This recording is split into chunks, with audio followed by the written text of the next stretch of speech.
everybody. Why don't you look to your right and left and see the people around you. Maybe they'll help you at some point. Someone asked me at a previous reading whether, how are we going to do this? And I was like, with each other. So here are the people next to you. So, we kind of do this sort of point and shoot, like, okay, me with the screen. So that's okay too, but interact. I want to profoundly thank the Berkeley Ecology Center. So Allison hosted an event for the previous version of this book in 2010 when it was called A Different Kind of Luxury. And Allison's been a big fan. So she mentioned memberships. Keep this place open. This is a treasure. If you don't buy my book, buy another book. Keep it open. Lights, etc. They don't barter for that, so it is important to support that. My mentor many years ago said something that kind of broke my mind open. He said, all books are written by groups of people. It's always got one name or two names on it, but it's always written by a community of people. And that's totally true. There's been a lot of people who've supported this book, a couple of them here in the audience. There's a gentleman named Izumi Motai. He helped me do some translating. He's actually the son of one of the teachers of the artists that I profile in the book, so I'm very honored to have him here. A couple of his dad's books are in the back table.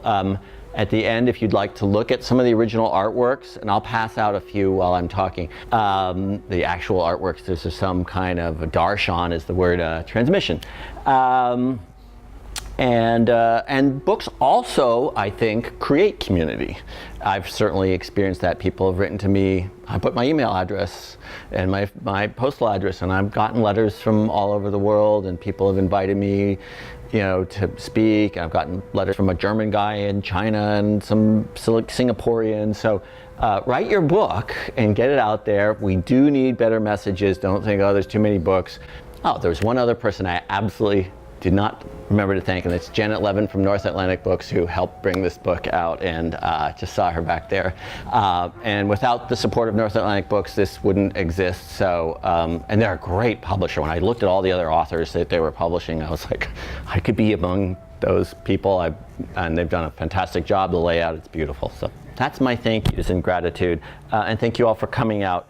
I'd like to start by saying, by a show of hands, how many people feel that we are really in a profound ecological and climate crisis right now?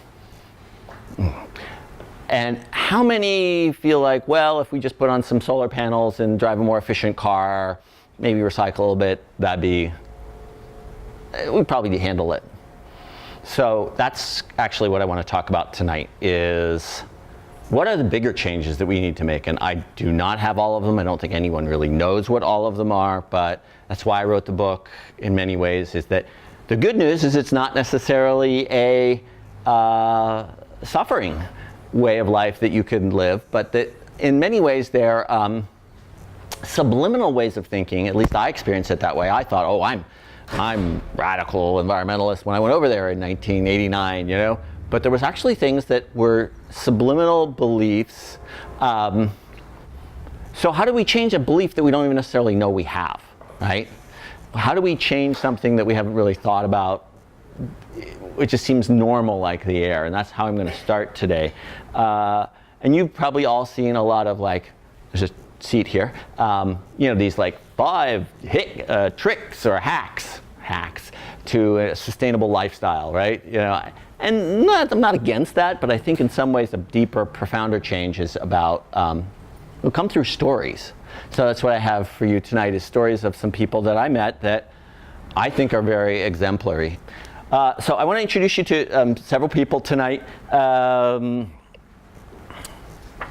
this is Mr. San Oizumi. He's in the first chapter of the book. And I put him first because instead, he's the kind of, he grew up in working class, and he's kind of starts out a little edgy, I didn't want it to be just too much of a pretty book of bourgeois people having a, nice flower arrangement. And I like flower arrangements. So he invited me to his tea house, which he said was also a nuclear fallout shelter. which was underground that he dug out from the hillside with his son.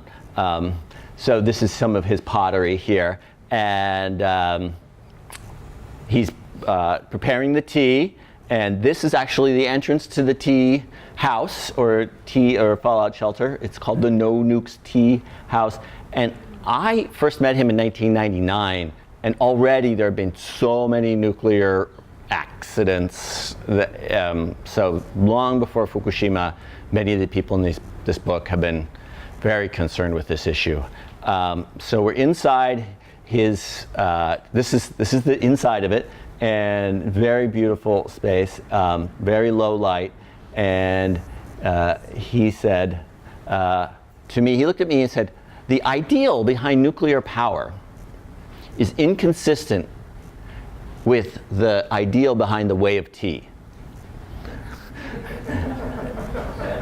He said, "The way of tea is one of humility and poetic sentiments, whereas the ideal behind nuclear power is an endless amount of free electricity lighting up every corner of the planet."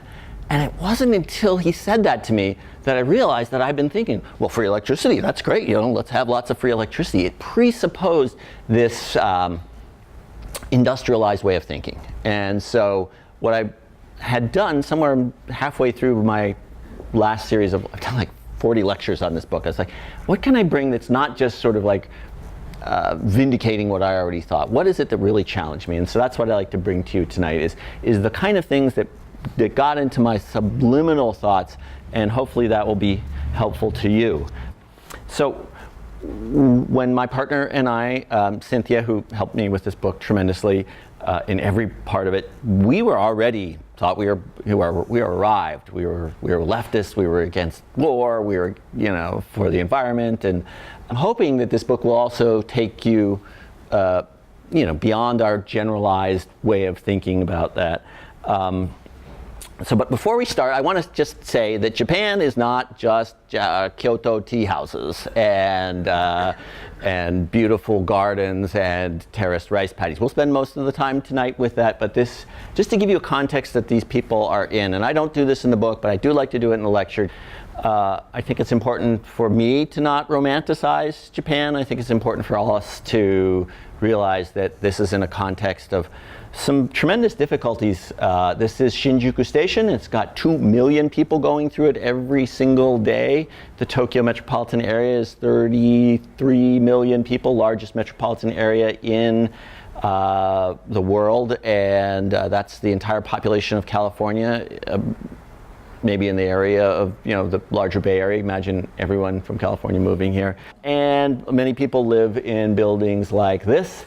It's actually, I read this statistic recently, 94.6% urbanized nation, highest urbanization, which allows many people who wish to move out to the country to find old abandoned houses. So that makes it somewhat easier. But it's not impossible here in the United States. One gentleman who was at this previous reading, he couldn't afford Berkeley anymore, and his grandparents had an empty house in Kansas, and he has moved back there, and this is possible. It may not be the easiest thing to do in the an hour away commute from your job here, but it is possible. I show these pictures with the context that Japan is an incredibly fertile country. There's like rains all the time, volcanic soil, and you'll notice there's nothing green there.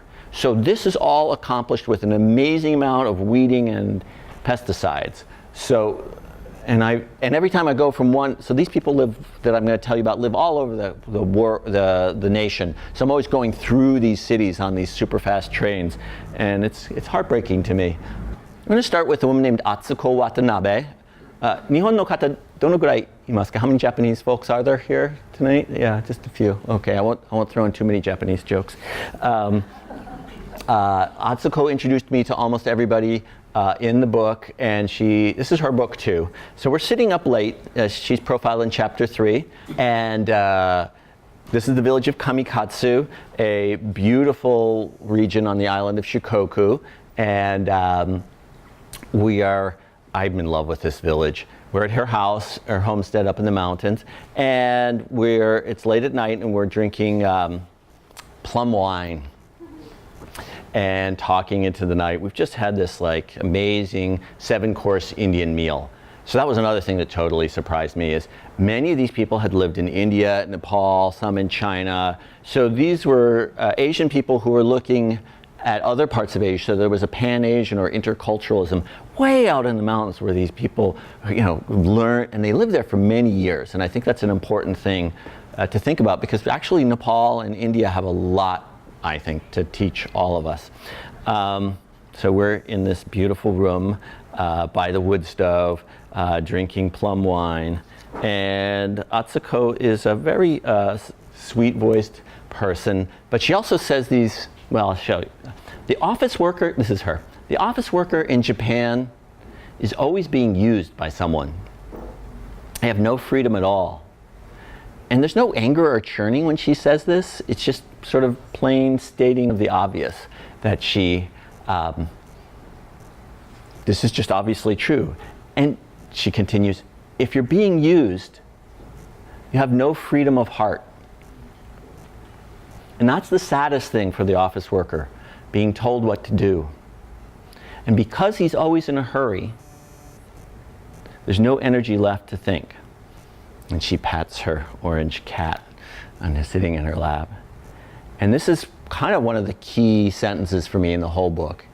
It says, if you're selling your time, no matter how much money you make, you can never buy back that time.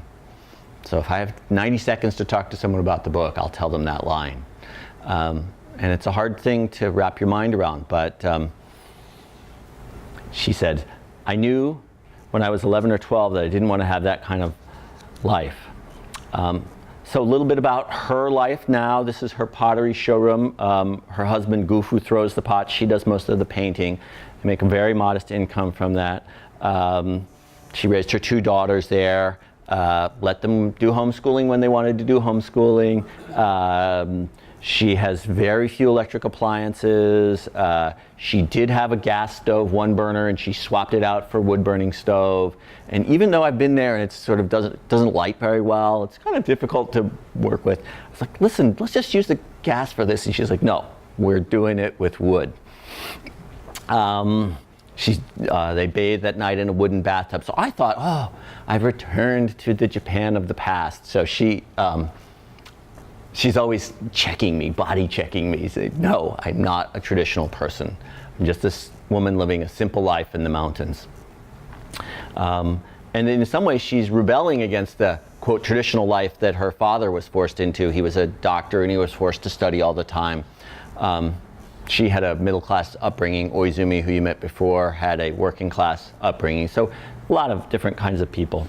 So as I met these people, I thought, as I said, that they were sort of vindicating this Japanese aesthetic and a Buddhist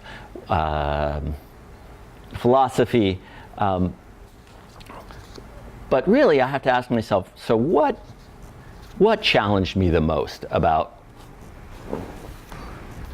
meeting these people? So I'm going to read a few passages from the book, starting with Atsuko. And I have some actual bookmarks made by Mr. Nakamura. So I'm going to hand them through so you can actually touch them. They're beautiful. So I'm asking Atsuko, why do so many people, you think, in Japan become reconciled with this way of life where they're selling their time? They say, I guess it's okay, I have no choice. Yes, there are. But I didn't think that. And from the beginning, I just love the mountains. I wanted to live there. There's such quiet around here. And of course there's the wind, the air, and the water, especially the wind. And as she says this, the insects, their sounds, this very beautiful insect sounds in the summer. So I felt like there was something else in life. I said, so what was that nanika, which is something else? I asked her, what was that? I thought that, I'd leave school, live in the mountains, but by coincidence, she says, one of her friends invited her on a girls' adventure club. girls being women in their early 20s, and they were going to go to Afghanistan. This is in the late 70s. And they needed a fourth person, so she said, okay. And that's very similar, very typical of her. She's like, okay, I'll just go with that invitation. And I thought, well, maybe, she said, maybe that something else is overseas. And I said, so did you find that something else? What was it? Well, yeah, you meet all these kinds of people. Especially interesting was meeting all these Europeans. I mean, they were scruffy, but also, she says in a quieter tone, their costumes, their habits, their buildings, their food, all of it is different. So I asked her, did it really change you that much? She said, absolutely. If I hadn't gone to Afghanistan, I probably would have just flitted around for the rest of my life. And so when the other women from the Explorers Club went home, she actually stayed in India and stayed there for 2 years. And I think there's something about a very long trip that's not just 2 weeks, where you're absolutely sinking in and letting the place change you and not just seeing it through a camera lens, even if you don't have a camera, if you're just there for 2 weeks. So she says, I had a lot of time to just sit and think and to wonder about the reasons I am here on Earth. I saw the way of life of the people there. They were very poor, and inside of their houses there wasn't much of anything. Almost nothing. And if they went shopping, they didn't even put things in bags. They just held onto the vegetables with their hands or in a basket. So whatever it is that a person has in India or Nepal or Pakistan is plain for you to see when you travel there. It's not hidden like in Japan. If it's vegetables, it's just vegetables. It's not shrink-wrapped vegetable side dishes. It's very simple, and it seemed incredibly beautiful to me. And I realized that human beings could live a completely fulfilling life in simple houses without much money or even electricity. This was an entirely new concept for me, she says. And I started to believe that I might be able to live such a life myself. Now I know when I heard this, and many other people in the book, I was like, well, maybe in these people who are living in poor conditions, it's not so nice like us wealthy foreigners might like to think. So I do bring that up in the book in several different places, and I did ask them. I think they have very good answers, but I'm going to recommend you to the book to read that and not spend time with that. Just wanted to let you know that it's there. There's another bookmark. Okay, so I happen to know Atsuko's mother, who was a very tough, wiry woman. You know, she loved gardening and she was always laughing. So I was like, oh, I'll find out about Atsuko's life. And as soon as I sit down, she looks at me and she says, I hate the way they live. She's like, it all started when she went to Afghanistan. I was like, what do you mean? It's like, they don't have any money at all. They should have a normal life. Normal is best, I think. And she adds, Afghanistan. That was the beginning of her living that strange life. You know, next day I went back to Atsuko and I said, your mom said this. And she looks at me as if I'm kind of dense. And she says, well, it's natural for a mother to worry about the economic situation of her kids. She's kind of scolding me for not thinking this. But she's a very normal person. I like this, what her answer was, and I thought I'd read it to you. She's a very normal person and very innocent. She completely accepts society's way of thinking as it is given to her. She listens to what everyone else says and accepts it, without logically thinking about what is the better choice. And she adopts the normal world's definition of success. She's very typical for her era. Is this, I ask her, what you meant about not wanting a normal way of living? That's part of it. Most people spend their time relating entirely to things that are made solely for the purpose of keeping the economy spinning or making money for someone. And to get that money, everyone throws away their own time that was free before. And that's true. Everyone around them thinks it's normal and natural, even though they're incredibly busy, she says, on the physical body level, moving around all the time. They're empty on the level of the spirit. So I ask her, why do you think they do that? Because they don't stop to consider, why is it that I, as a human being, am alive? So I know we have that question, like, what are we here for? But we often think about that as sort of like a college intro to philosophy question, and oh, well, we can't figure it out, so it's sophomoric and let's move on. But I encourage you to give yourself some time, maybe with your journal, or just some time to think that question over for yourself. Atsuko's a little older in this photograph.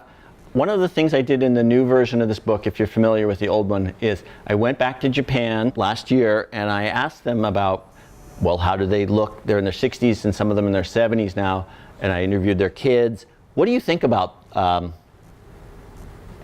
choices you made? And so at the end of every chapter, there's this update in which you get to hear about that. And I also asked many of them about the Fukushima disaster and their approach to it. I think that Fukushima, of course, affects us here, but I think environmental catastrophe could be happening to any of us. So I think their approach, I wanted to get that down on paper. Okay, so I want to take you to another location, have you meet another person, totally different kind of person. His name is Kogan Murata, and the chapter title is The Exuberant Buddhist. And at the beginning he says, you know, he's a flute player. He says, you know, you could say I'm an addict. He's got this infectious, slightly wild grin. If I play the flute, I feel good. The more I play, the more I feel good, so I just keep playing. I'd rather be doing this than anything else. That's why I don't have a job. It's just better to play the flute. Then he starts playing some of the songs, and they're amazing. Some of them are 800 years old. He only plays 7 songs. He doesn't jam, he doesn't make up any songs. There's more sutras than songs, and they're just, I'll read you a little bit about just some of my writing about this sound.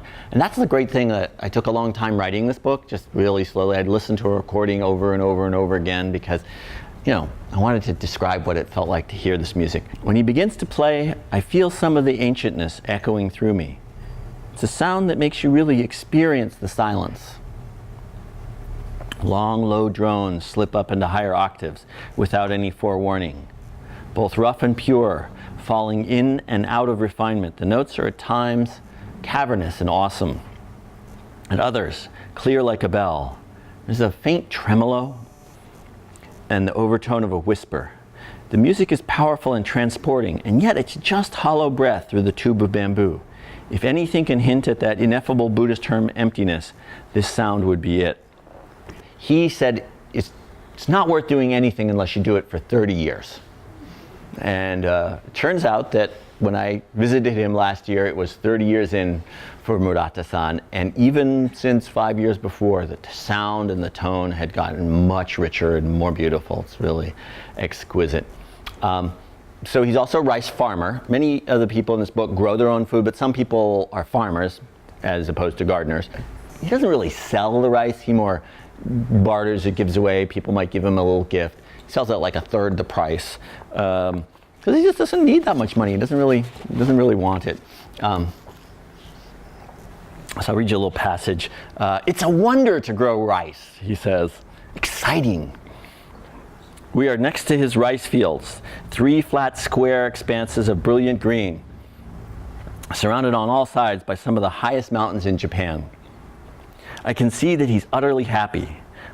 I myself have loved gardening for years, but it was not until talking to Murata that I understood how deeply a person can go into the experience of growing their own food. In an almost feverish tone, he tells me, this is his partner, Sayaka, who refused to be interviewed for the book. She's like, how about a cup of tea? So if you'll notice that there's fewer women than men, I can tell you I tried. How growing rice is different at different elevations, different depending on the soil, depending on the variety of seed. He has to be alive to all these changes, how cold and heat interact with the sun and rain and humidity, each variable playing itself out on the rice plants. In this way, Murata binds himself to the earth.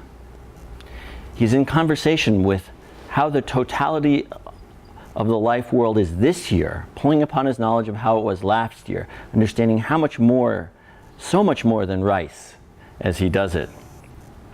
So he's invited me to join him and Sayaka planting rice that year. And I don't know, I have this feeling about, like, you know, things in Japan are done properly. You know, cars are made well, and I'm I'm pretty clumsy. And so he's like, Joe, plant some rice. And I'm like, I'm going to screw it up. He's like, let's do it any way you like to. And I'm like, but, yeah. It's like, and so I get out there and I'm like, I better do this quickly, get things done. And he's like, take a rest, slow down. So then he uses this word, chintara, chintara. And if there's a number of Japanese people in the audience, they will laugh because this is apparently like a lazy, slovenly word. But he uses it in this positive sense. It's like, take it easy. And I was like, what is this? And he sort of walks around like this, dopey look. And he's like, go slower, go slower. And he has plenty of time because he's not rushing after a million other things. And it's kind of exciting. And he grows, I visited him last year at rice harvest time, and this huge amount of rice that he grew without almost any machinery at all.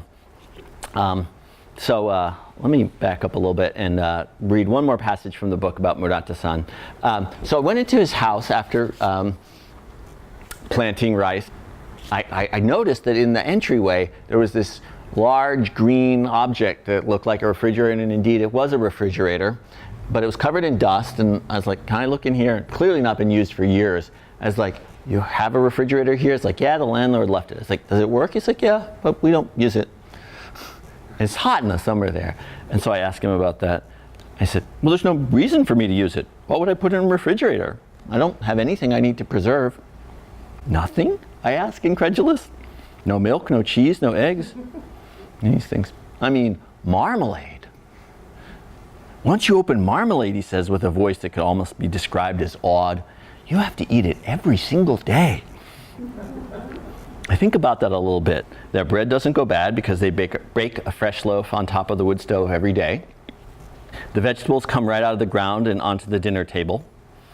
But Murata-san, don't you just sometimes want to go into the supermarket, get something interesting just for enjoyment? Just, to change your mood a little bit. He laughs. My mood changes every day. Every day the weather is different. The seasons change. Just that is enough. There's a long pause while I look again at this extraordinary person. The change in the weather is enough. He's laughing, happy, amazing. Now I should have just let it go at that, but I didn't. So I pursued it a little bit more. But you can read that yourself. So let's meet a third person who we met a little earlier, which is Mr. San Oizumi. He's a potter. I came to see his wood-burning kiln, which is of a Korean design. And his daughter has become a fantastic poet.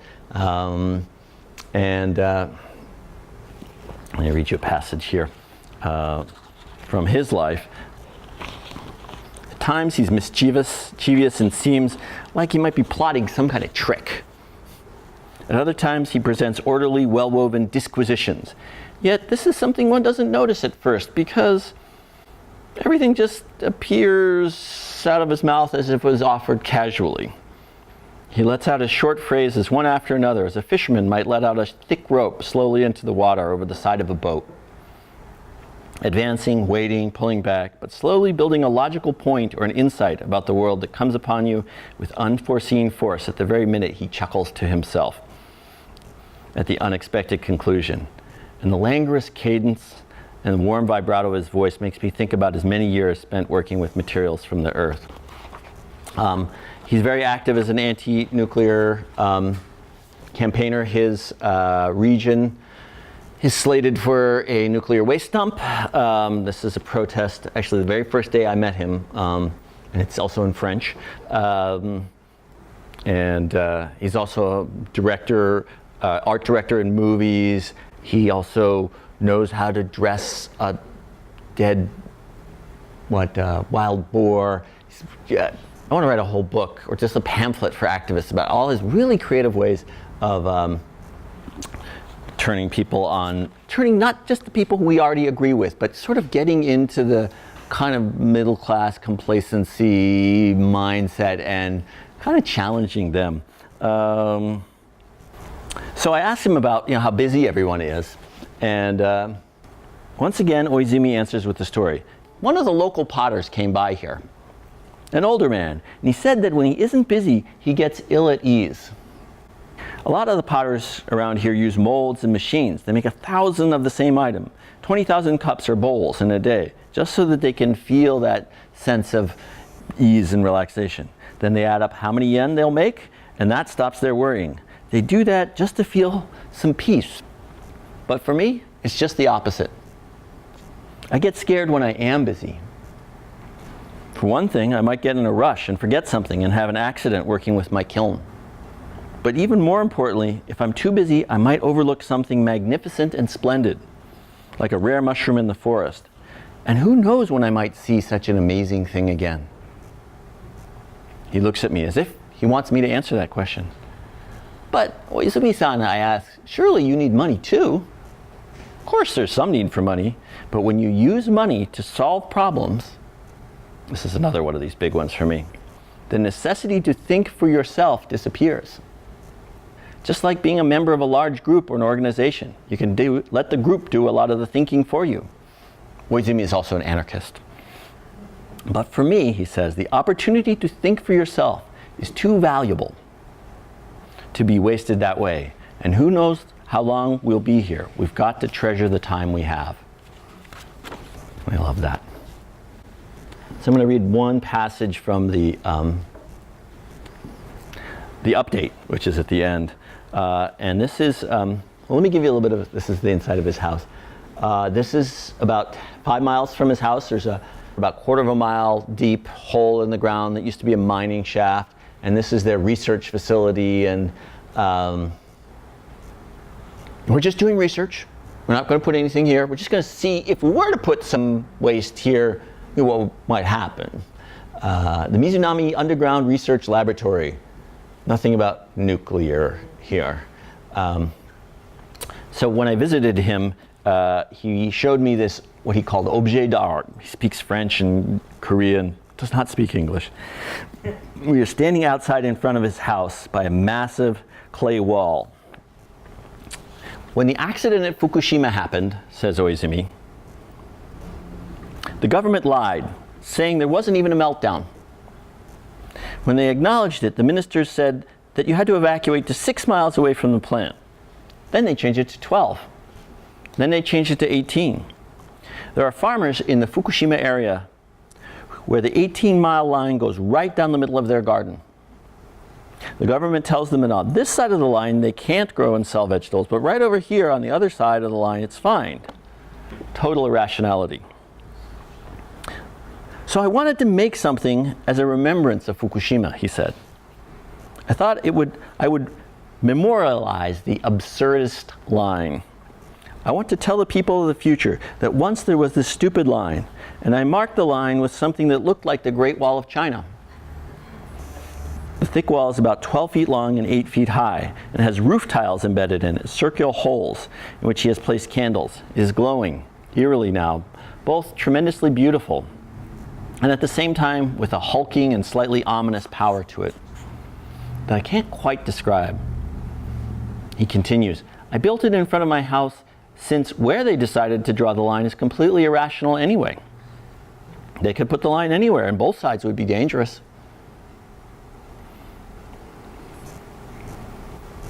Inside of the wall, I put a time capsule. If people find it in 1,000 years, they can read on a paper there the names of all the famous people who said that nuclear power was just fine. All the academics and journalists and musicians and writers and actors, 250 of them. I wanted all of their names in there so that the people of the future can know who they were. While we look at this undeniable physical presence statement, Oizumi recalls for me that moment when he first realized what kind of danger nuclear power poses. It was back in 1986 when the Chernobyl incident happened, a time that I remember myself with incredible sadness. He speaks now of how his daughter was only 6 months old and he was holding the baby in his arms, and how the radiation from Chernobyl blanketed Japan. There's a true vulnerability in his voice as he speaks. There's no joking or rabble-rousing now. We share some moments in silence. At breakfast the next morning, he tells me of a potter from the Fukushima area who recently committed suicide because no one would buy his ceramics anymore. Instead of killing himself, he should have put that pain, Koizumi distorts his features to demonstrate. Into his pottery. His family has been making those tea bowls with the running horse images for 17 generations, more than 300 years. When people experienced the Chernobyl accident, the government ministers saw it, but still didn't understand how dangerous it was. He pauses, contemplating. But maybe human beings are just like that. They keep going all the way until there's a catastrophe. Maybe they are, and I hope they're not. So, as I look at you now, I hope that we can show that that's not true and kind of lift each other up, so that we don't have to go all the way to the catastrophe. And I do think it depends on each of us. Okay, so that's the end of most of the passages from the book, but I was asked by the publisher to write an afterword about, well, how do we do this in the United States? Or how did that affect you? And I had avoided doing that for a while because I didn't want it to be just another one of those books where white guy goes to Asia, has an epiphany, comes back home and tells the story. So I really wanted to, but also because I'm not all that exemplary. I mean, I really feel like these people are the way I want to go, but I'm hectic and rushed myself. So it was a challenge, so I guess I kind of wanted to avoid that, but I did write it and it was meaningful. And it's funny, I teach writing classes and many people write memoirs. I hadn't written about myself ever, so last year I wrote about my own experience. So the way I organized part of this afterword is what really challenged me. And I thought I could boil it down to 5 words: gentle, small, humble, slow, and simple. And each of these is how gentle, how small, how humble, how slow, and how simple. So this is Wakako Oe. She is a puppet carver. She's an intuitive painter. She's also a farmer and gardener. And I wanted to call her a farming teacher. She wouldn't have that. She's like, I just garden with people. So I called her a farming mentor. And she said this to me, and this is one of those phrases that really woke me up. She said, sometimes just to touch the earth is enough. Even if nothing grows from what I plant, even if there's no work to do, if I'm filled with troubles, I go outside and I put my hands on the ground, on the soil, and I can feel the energy of the mountains and the trees flow into me. And I thought, I love growing my own food. I want to grow my own food. And I want to dig all the soil up. And I was like, this is just a totally different approach. So I was just, for all of these people, time and again brought up short how gentle their approach is. They have this no cultivation method, her and her husband Masanori. She's in chapter 7, he's in chapter 10.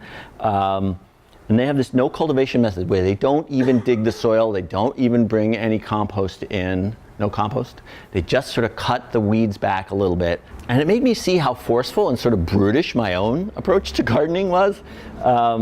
And he wrote in one of his books, and I've translated a number of passages from his books in Abundance of Less. He says, with no tractor and no outside fertilizer, we learn directly from the wisdom of the plants.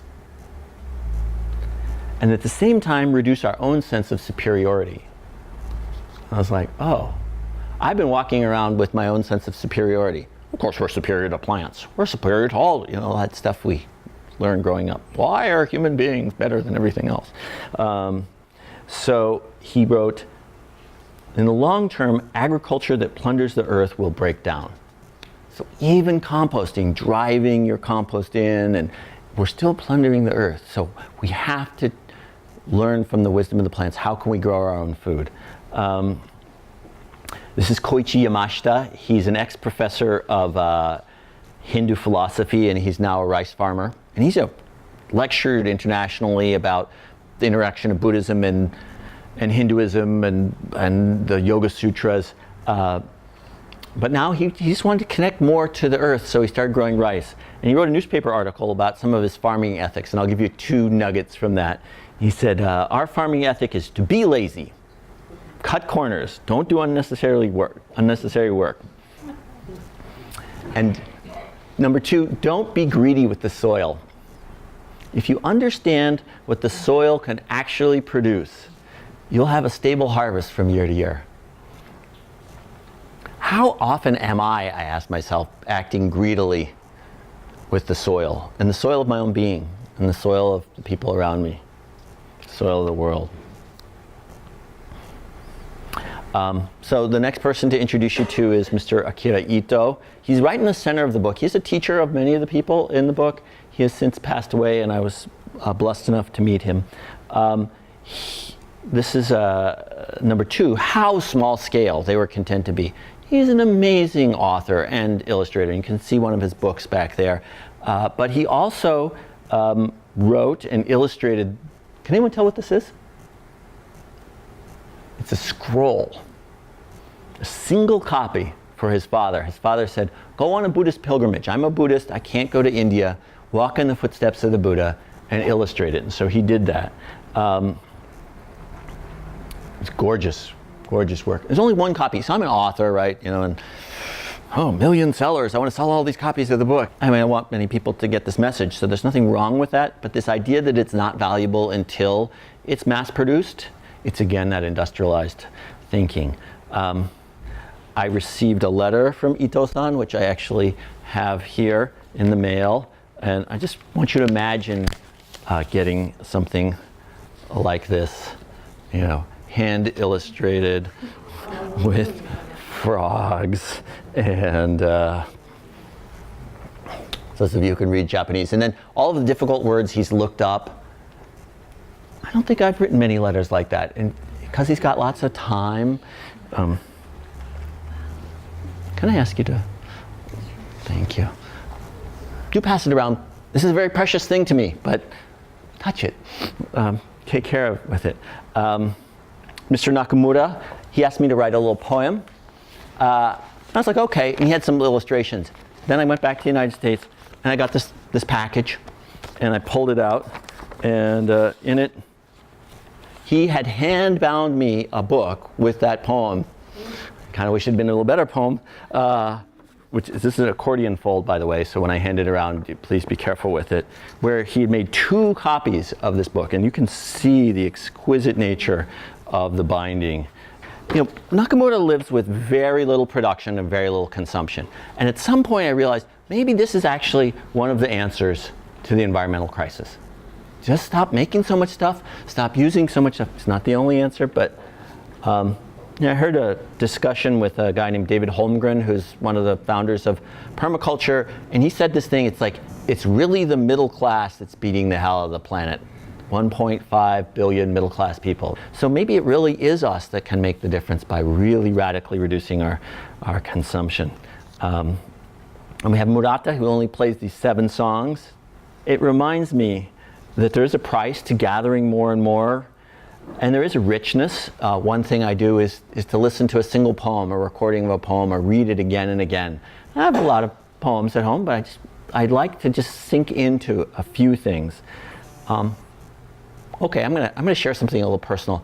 I actually, last month, went through open heart surgery. And I am much more glad to be alive. And one of the things that happened is I had to and I'm better. And I'm very grateful to modern medicine and all the machinery behind that. So let me be clear about that. But I was forced to not do anything for a long time. And it turns out that the stuff that I wrote in the book is true.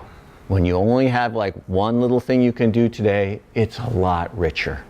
And it's hard to do when you're not forced to, and I feel myself ramping up again. Okay, now I can get started again and do lots of things. I'm feeling better. I am better. But I think it is absolutely the case that if you eliminate a lot of the extra things, I hear many people, dear friends, like, I'm doing too much, I'm crazy, it's all good, I like doing all those things. But I think there's something that we miss. So this is something Yamashita told me. And this is about sort of how humble can we be. Number 3. He's a rice farmer. And he says, when you're a farmer, the other party is a living being. Sometimes a typhoon comes, or the seed is poor, or the rice gets a disease, and you've done all that work. Some parts are just uncontrollable. And I'm like, oh no, you didn't eat rice that year? And he says, well, you plan for these things and you put things aside. We ate more barley that year. But then he looks at me more seriously and he says, well, I have available to eat. That's what's for dinner. It's sort of this profound acceptance of limits, and it's a level of humility that I couldn't have imagined growing up, no matter how full of radical ideas I thought I was. So what is it really to be humble anyway? I mean, how receptive can we be to the earth, to nature, to even a single insect, to the sound of the rain? And I think there's something enlivening to saying to yourself, I'm not going to buy that expensive thing, or I'm not going to eat the fruit or vegetable out of season. There's something that energizes you. It's not just a loss. And I'm not a paragon of virtue as far as this goes. There's a certain slackness that comes over you when you just purchase anything that you'd like. He makes his art, lots of it. He practices his craft of bookbinding. He grows his own food. He gathers and cuts and stacks all that wood. He cooks and eats and reads, and he walks several miles to the store.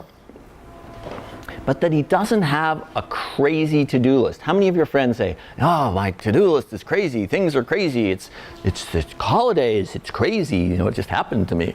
I think that's an important thing to examine. This just to tell you, he collected, so all these bookmarks I've been handing out, he collected pieces of cloth done by woodblock in Nepal in the 80s. It's not even done that way anymore. And then he collected all these different things, and then he went home and then he made paper woodblock adaptations of them. So when I'm rushing to finish the dishes or clear a bunch of emails to get out the door, I can remember Nakamura, and he said to me, when you have time, lots of things are enjoyable. When you have time, doing the dishes can be enjoyable, and I can see the true source of my suffering. And as Amemiya said, this is in chapter 5, she says, convenience just speeds you up. So when I'm working on a poem slowly, or not leaning precipitously into the next thing, I can actually be happy. Okay, this is her with her children, rice harvest. And I met these girls, and I interviewed them about their lives and their perspectives on the way they grew up. So that was something I thought was important to do. So that's also in the book. And then, how simple, number 5, how simple. And there's a sentence that Yamashita wrote in one of his books. He says, I'd like to get my life back to just the simple things. And this is sort of like this thing I repeat to myself. A picture, a plate, a pot, a flute, some vegetables, cooking a meal, reading a story. That could be it. So, those are our 5 things.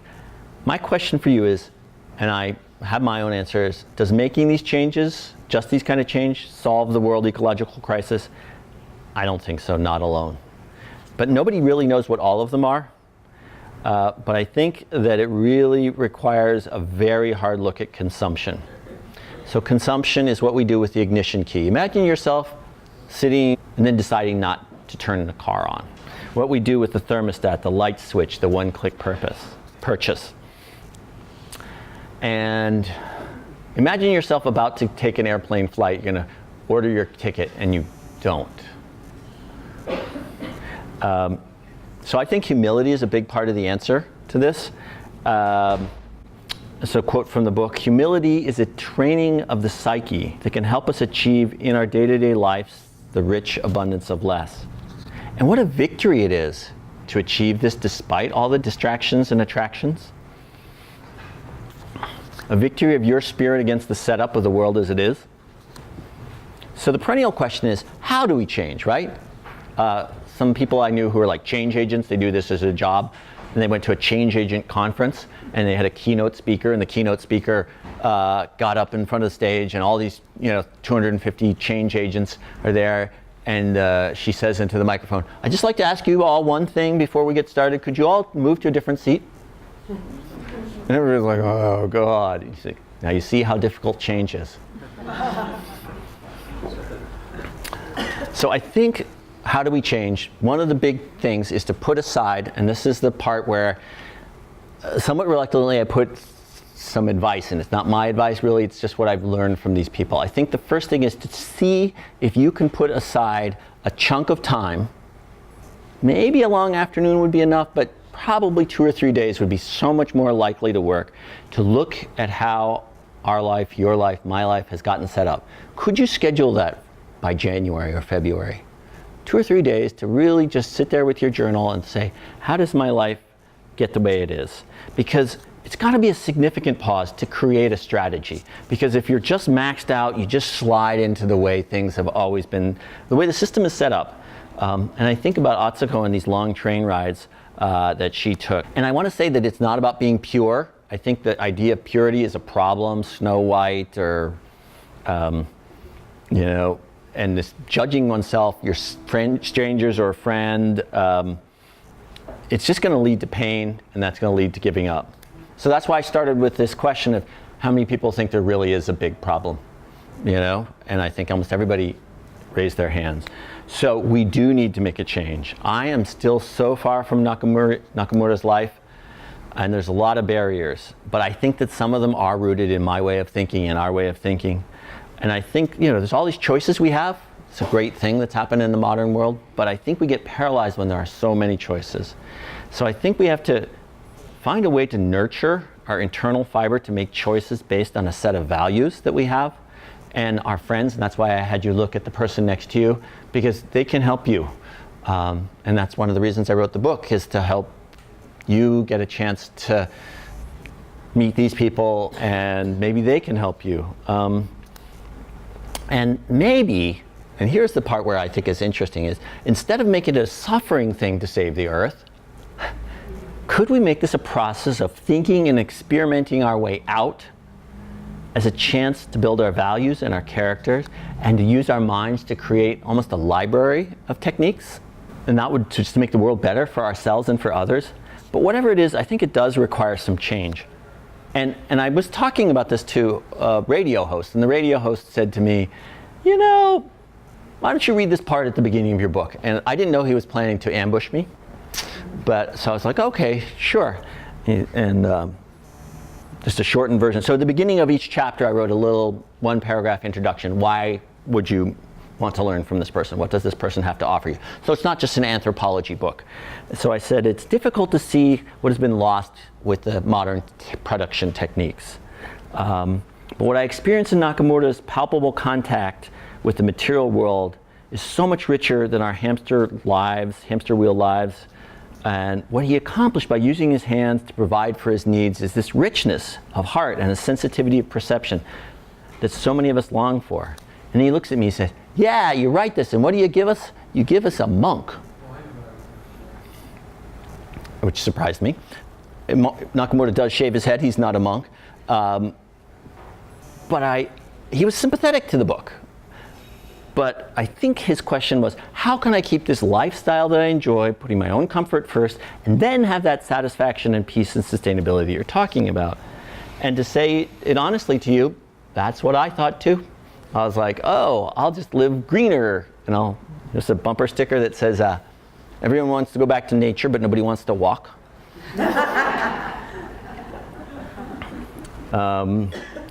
But I think there's so much talk about like being more green that's just like, you know, these lifestyle tweaks, efficient cars, solar panels, we can feel our good and have our cushiness and then call it sustainability. But I think that all of us know in the back of our mind that that's really not going to be enough. It's not the difference that the earth really needs. But it doesn't mean we have to have a self-abusive life. These people are living incredibly rich lives. And that's sort of the point of all of this. And it's because they changed their way of thinking that they suffer less. And I do have pretty much the same generation here, but there's a whole other generation of younger Japanese people who are making these changes. And one of them is my friend Kai. And he said, Fukushima, we can treat this as an opportunity. Are we just reorienting our consumerism, Or is a more fundamental asking of what kind of world do I want for myself and what do I want for my children? A lot of the books are about personal choices, and I want to say to everyone that it's not just about making personal changes. And that's why I emphasized all of the collective action that many of the activists in this book have done. I think that's really important. One change I've made is since the election, all the time I used to spend looking at a screen, going, oh my God, look what's happening. I've cut that out. And I go to protests with that time. And I'm planning to go to some place where there's a congressional seat that can flip next year. I encourage you to do that. Don't just look at the screen and go, oh my God, that doesn't help anything. Walk the streets. But I think that the culture of individualism in our country encourages us to blame ourselves. So if you're rushed and hectic and busy and disconnected and driving too much, is that really all your personal fault? I really don't think so. And I don't want the book to reinforce that, and that's why I did talk about some of the political reasons. But it's very subtle. Even in nonprofits, I have friends who work in nonprofits, and it's always the world's on fire in a nonprofit. And there's these NGO sweatshops, I call them, where people are working all the time, and it's just part of the culture. And then when they want to have kids or they get burned out, they go home and they quit and they take another job. So we need to make those changes of super over busy, make those positive changes, I think, in all of our community situations. And that's going to help you, but it's also going to help the people come after you. It's a gift, even if you're making noise. I think another thing that would be important to bring integrity to our lives is that kind of secret things that we do, like, oh, let's maximize my investments. Let's maximize my return on investments, or aggressive management, I think is the polite term. Aggressive management. And that really, there's these downstream effects on laborers and the environment, and it's sort of like those vacation posters where you imagine yourself on that white sand beach with the coconut palms, but you're not seeing the airplane that takes you there and everything that goes, the bags of garbage out behind the Thai restaurant where you ate your food. So let's not succumb to that travel poster view, because that's dissociative, really. It doesn't mean I never travel. I just think, again, keep scaling it back. And the question, as I wrote it in the book, is, can we slow down, enjoy the life we have, live happily within our limits, and not contribute to the suffering of ourselves and others and the destruction of the earth? And it's difficult. And I wrote about my own journey, and my journey is so much less exemplary. But I think that if you live in this town, you're probably struggling really hard just to pay for it. So she encouraged me in writing this, it's your struggle, Andy, that's important. And so how far can we push back against the society? And the answer is, you don't know until you try. And that is always changing. So there is a frontier between what we attempt and what the world pushes back. And there's a quote from Thoreau, and I'm almost done here.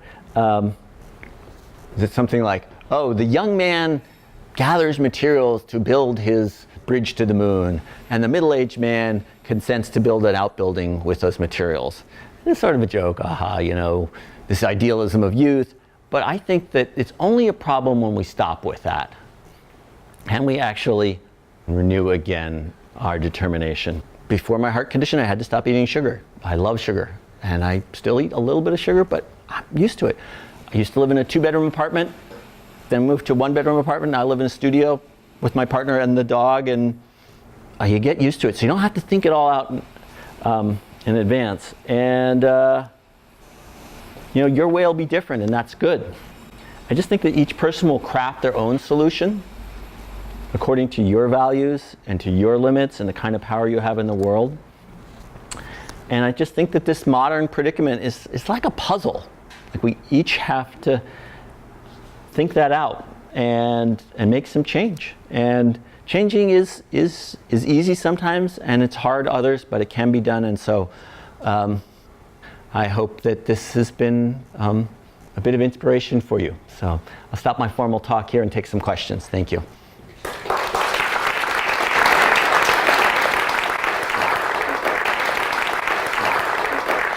I like challenging questions. So if you want to throw something difficult at me, and there's someone in the back, yes, and stand up if you would and speak loudly so that people can hear.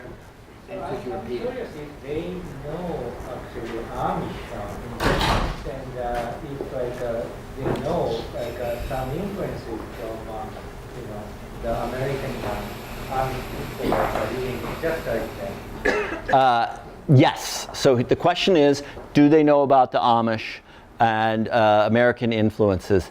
And I would say Atsuko particularly is very interested in the Amish. Yes, there is some crossover, but I would say primarily these people are looking to the East for answers to other Asian countries. Although the last guy in the book lived in New York in the 60s and was part of the psychedelic movement and made films and worked with Timothy Leary and Allen Ginsberg, and so there's a whole Western thing that happens at the very end of the book too. So recommend you to that. Other questions? Don't be shy. Thank you. Yes. Yeah. I'm just wondering, I guess, how prevalent this simple lifestyle is in Japan and how it would be in comparison to the U.S. So the question is how prevalent is this in Japan? And I probably should try to research it, but this is not, even though I did my undergraduate degree in sociology, this is not a sociology book. And it's very hard to actually count this, I think, if you looked at it, because most of these people, I mean, if I hadn't written this book about these people, probably you wouldn't know about them, and they just know each other. So I think it's a hard thing to count. I know that it's increasing, that there's a lot more talk about it now in Japan, especially with the economic collapse. But how does it compare to Chuck in Kansas? I don't know the answer, but if someone in the audience wants to do that research, I think it's still small. As I said, it's a very highly urbanized country, but this German guy who lives in China, he wrote to me, he loves my book, and I asked him why. He's like, oh, it's about robotics. It's like, it's about robotics? And he's like, yeah, pretty much a lot of our jobs are going to, according to him, they're going to be replaced by machines. So we're all going to have to learn how to provide for ourselves in other ways. So he feels that this is the wave of the future. I have another friend who also was one of, Japanese translator. He's like, oh, these people are, kind of, this is over. This is back to the past. There's not that many people. So I don't really have an answer, but maybe you're one of them. So one more tonight. Yes. I thought there were many stories, many of the people in the book who had gone to India. Yes. And I began to wonder if it wasn't sort of a requirement almost, an ingredient for them to make this change. And I was actually asked by some Japanese women about this very question, like, do we have to move to India to do this? So the question is it a requirement? Many people went to India. Is it a requirement? The answer is, I think, no. I've met many people who've not gone to India, but I think it helped them a lot to be there for a long time, to just see, so one of the things is, how do you get used to something? There's a great verb in Japanese called nareru, is to get used to something. Nareru, you'll get used to it. And I think it's like when you're, and I admit it's a lot easier when you're young and healthy to travel in India, absolutely. But when you live with people like that, you sort of scale back, where you sort of like, live in a simpler way and live in a simpler way. So I think being around people who've always lived that way might make it easier, but I don't think it's a requirement. God help us if it is, because we can't all move to India just to simplify our lives. I was wondering if it was specifically Japanese that needed to go to India. I don't have an answer for that, but are there any Japanese people in the audience who might want to speak to that? Yeah, maybe we can talk a little bit afterwards. I don't think requirement is probably, yes? How did you get used to not eating much sugar? How did I get used to not eating? Well, I think having heart symptoms really helped. And I think not, running out of breath and being told that this is going to help without surgery, which it did for a while. But I read about it. I read about how dangerous sugar is to you. I sort of started to understand some of the science of it.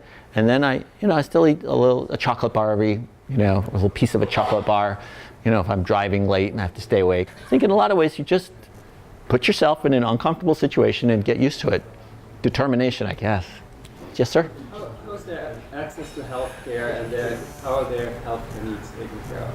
what is the access to healthcare and how are their health needs taken care of? Great question. A big difference between here and there. Another reason why I'm going to be canvassing the streets in Colorado next year. Seriously, I could not have afforded this heart surgery without the Affordable Care Act. Japan, I mean, seriously, that saved my life. And in Japan, not only do they have national health care, I have a friend who's married to she's not a Japanese citizen, but she lives in Japan, and she had a health crisis in South Carolina, and the Japanese government paid for every procedure she had. So yes, it's full health care for every Japanese citizen. And we can do that. So great question. Yes? I think my question is about urgency. How would you propose others do that? So let me repeat part of that question so everyone can hear. The balance between urgency, there's the activists, there's the sort of more monastic, and there's a range of people in the book. And how would I think we're all working that out once again. I think in many ways, it's this puzzle that I drove here from Santa Cruz. That put carbon into the atmosphere. Tomorrow I'm going to drive back to Santa Cruz. Nakamura, who's the woodblock carver, he doesn't do any activism at all. I think he went to a couple of the court cases. He showed up for them. His life is open to anyone. There's a friend of mine here who's gone to his house. And for 25 years, people have come and visited him in this village. So, and this goes back to the Ecology Center, might be a nice way to wrap up. And I'll take your question maybe while I'm doing the signing. I met these people in 1990, and in 1992, I was a tour guide building my Japanese. And I thought, well, instead of just bringing people to Fisherman's Wharf, let's bring people to recycling centers, and let's bring people to what we have in Northern California. So I took a bunch of slides, actual slides, and I had this slideshow, and then I showed it in this village. My idea was that I was going to do tours of Japanese, particularly people in local government, to come here to study. Well, I showed that slideshow, and my life changed, and I wasn't able to put that into action. But one person in that audience saw that slideshow, and she was a government, an official in the small government. She said, we should do recycling in our town. I was gone for several years. They set up the first zero waste community in all of Japan. And so Atsuko was part of that, and I was a little part of that in showing that slideshow. Little tiny 2-hour thing I did. Nakamura was a big part of that. People came and saw how simply Nakamura lived and how little waste he had. And he's open, people showed up. He wasn't an activist. He was in many ways monastic. He wasn't stay away, but he'd been so inspired. And just last year when I went back to Kamikatsu 26 years later, it's this incredibly flourishing village, and people come from all over the country to study how they've done, they're not at zero waste, but how they've reduced all of their, and part of that was activism, but part of it was just the example of Nakamura. So I think, what is your skill? Find out what your gift is, and give it as fervently as you can. I kind of an extrovert. I like talking. I like writing. So for me, that's the thing I do. My partner is more quiet, but I think she's inspiring in other ways. I don't know if that's really an answer to your question, but it's the best I can do. I want to thank you all very much. I hope that you got something useful out of this evening, and thanks for showing up.